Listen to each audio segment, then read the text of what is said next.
Isa sa travel goals ng mga taga Metro Manila ang City of Pines, Baguio dahil sa malamig na klima at masarap na pagkain. Tingnan natin ang sitwasyon doon ngayong long holiday mula kay Jasmine Gabriel Galban ng GMA Regional TV1 North Central Luzon. Jasmine? Good morning, Susan. Good morning, mga kapuso. As early as 5 a.m., napakarami ng mga turistang namamasyal dito sa lungsod ng Baguio, gaya na lamang sa aming kinaroroonan sa Burnham Park. Karamihan, mag-anak o di kaya magbabarkada, na galing pa sa iba't ibang probinsya at ina-enjoy ngayon ang lamig ng temperatura sa City of Pines. Walang oras na sayang sa pag-akyat sa City of Pines ngayong mahabang bakasyon. Matapos kasi ang maghapon na pag-ikot at pamamasyal sa iba't ibang tourist attraction, extended pang iba't ibang activities gaya ng biking sa Burnham Park.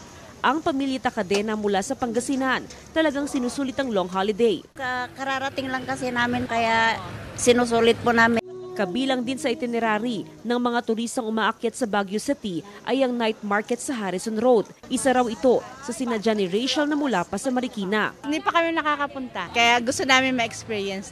Sakaling magutom sa pamamasyal, no problem dahil sa food street, kabi-kabilaan ang masarap na pagkain na pwedeng pagpilian. Ayon sa BCPO, inaasahan na mas dadami pa ang tourist arrival sa Baguio City hanggang sa weekend.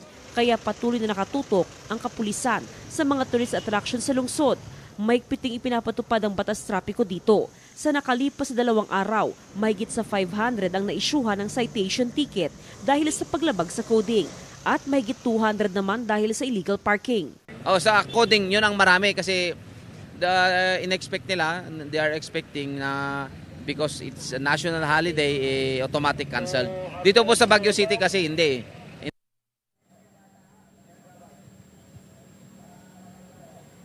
Susan, kasabay ng dagsa ng mga turista sa lungsod ng Baguio, ang problema naman sa paradahan ng mga sasakyan. Kaya naman ang panawagan ng BCPO, ganoon din ng TEU sa mga turista, iwan na lamang yung kanilang mga sasakyan sa parking ng transient houses o di kaya ng hotel at maglakad na lamang o di kaya isumakay sa public transportation gaya ng jeep o ng taxi.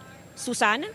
Maraming salamat, Jasmine Gabriel Galban ng GMA Regional TV1 North Central Luzon.